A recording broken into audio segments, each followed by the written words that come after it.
ಚಿಂದಿ ಉಡಾಯಿಸೋ ಖಾರ ಬಣ್ಣ ರುಚಿಯನ್ನು ನೀಡುತ್ತದೆ. ಮೆಣಸಿನ ಪುಡಿ ಚಿಂದಿ ಉಡಾಯಿಸೋ ಖಾರ ಬಣ್ಣ ರುಚಿ. ಮದ್ದೂರು ಜಿಲ್ಲೆ ಅಥವಾ ಮಂಡ್ಯ ಜಿಲ್ಲೆಯ ಮದ್ದೂರು ಗಲಾಟೆ ವಿಚಾರಕ್ಕೆ ಸಂಬಂಧಪಟ್ಟಂತೆ ಇದು ನಿಯೋಜಿತ ಪೂರ್ವ ನಿಯೋಜಿತ ಕೃತ್ಯ, ಪೊಲೀಸ್ ಇಲಾಖೆ ವೈಫಲ್ಯ ಅಂತ ಹೇಳಿದ್ದಾರೆ ಮಾಜಿ ಸಿಎಂ ಬಸವರಾಜ ಬೊಮ್ಮಾಯಿ. ಹಿಂದೂಗಳ ಮೇಲೆ ಲಾಠಿ ಚಾರ್ಜ್ ಮಾಡಲಾಗಿದೆ,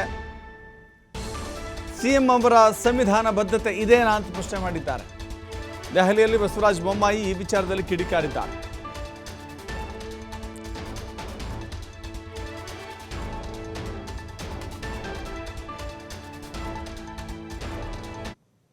ನಿನ್ನೆ ನಡೆದ ಘಟನೆ ಅದನ್ನೆಲ್ಲವನ್ನು ಕೂಡ ಗಮನಿಸಿದಾಗ ಪೂರ್ವ ನಿಯೋಜಿತವಾಗಿದೆ.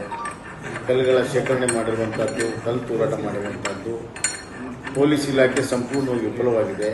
ಪೂರ್ವಭಾವಿಯಾಗಿ ಅದಕ್ಕೆ ಎಲ್ಲ ರೀತಿಯ ಬಂದೋಬಸ್ತನ್ನು ಸಿದ್ಧತೆಯನ್ನು ಮಾಡಿಕೊಳ್ಬೇಕಾಗಿತ್ತು ಪೊಲೀಸ್ ಇಲಾಖೆ, ಅಲ್ಲಿ ವಿಫಲವಾಗಿದೆ.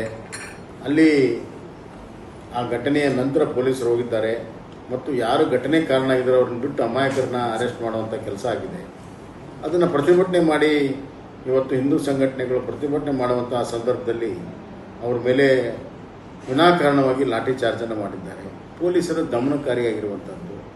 ಸಂವಿಧಾನದ ಬಗ್ಗೆ ಭಾಳ ಮಾತನಾಡುವಂಥ ಸಿದ್ದರಾಮಯ್ಯ ಅವರು ಸಂವಿಧಾನದಲ್ಲಿ ಎಲ್ಲ ಧರ್ಮೀಯರಿಗೆ ಅವರವರ ಧರ್ಮ ಆಚರಣೆ ಮಾಡೋಕ್ಕೆ ಮುಖ್ಯ ಅವಕಾಶ ಇದೆ. ಆದರೆ ಈದ್ ಮಿಲಾದ್ ಭಾಳ ಶಾಂತ ರೀತಿಯಲ್ಲಿ ಇಡೀ ರಾಜ್ಯ ತುಂಬ ನಡೀತಿದೆ. ಒಂದು ಸಣ್ಣ ಘಟನೆಯೂ ಕೂಡ ಆಗೋದಿಲ್ಲ, ಯಾಕಂದರೆ ಎಲ್ಲರೂ ಕೂಡ ಅದನ್ನು ಶಾಂತ ರೀತಿಯಿಂದ ಮಾಡಬೇಕನ್ನುವಂಥ ಉದ್ದೇಶ. ಆದರೆ ಇಲ್ಲಿ ಶಾಂತಿ ಕದಳಬೇಕು.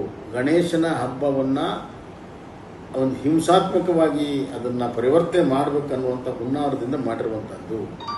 ಇವತ್ತು ಗಣೇಶ ಹಬ್ಬ ಬಂದರೆ ಪೊಲೀಸರು ನೂರಾರು ರೆಸ್ಟ್ರಿಕ್ಷನ್ ಹಾಕ್ತಾರೆ. ಪೂಜೆಗೆ, ಮೆರವಣಿಗೆಗೆ, ಸೌಂಡ್ ಸಿಸ್ಟಮ್ಗೆ ಎಲ್ಲದಕ್ಕೂ ರೆಸ್ಟ್ರಿಕ್ಷನ್ ಹಾಕಕ್ಕೆ ಪ್ರಾರಂಭ ಮಾಡ್ತಾರೆ.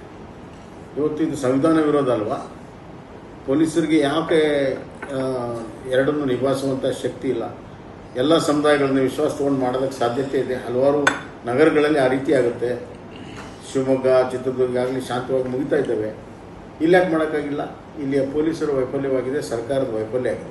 ಮತ್ತು ಪರಮೇಶ್ವರ್ ಅವರು ಭಾಳ ಲೈಟಾಗಿ ಮಾತಾಡಿದ್ದಾರೆ, ಚಲವರ ಸ್ವಾಮಿ ಬೇಜವಾಬ್ದಾರಿಯಾಗಿ ಮಾತಾಡಿದ್ದಾರೆ. ಕಾನೂನು ಸುವ್ಯವಸ್ಥೆ ಕಾಪಾಡೋದು ಸರ್ಕಾರದ ಕೆಲಸ, ಯಾರ ಕೆಲಸ?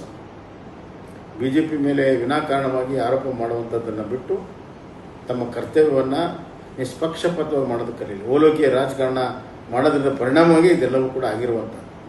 ಸಮಾಜಘಾತಕ ಶಕ್ತಿಗಳಿಗೆ ಇವತ್ತು ನಾವು ಏನು ಬೇಕಾದರೂ ಮಾಡಿದ್ರೆ ನಡೀತದೆ ಅನ್ನುವಂಥ ಒಂದು ಒಂದು ಸಂಪೂರ್ಣವಾದ ವಿಶ್ವಾಸ ಇವತ್ತು ಈ ಸರ್ಕಾರ ಕೊಟ್ಟಿದೆ. ಆದ್ದರಿಂದ ಈ ಥರದ ಹಿಂಸಾತ್ಮಕ ಚಟುವಟಿಕೆಯಲ್ಲಿ ಅವರು ನಿರ್ಭೀತಿಯಾಗಿ ಕಾನೂನು ಮತ್ತು ಪೊಲೀಸರ ಭಯ ಇಲ್ಲದೆ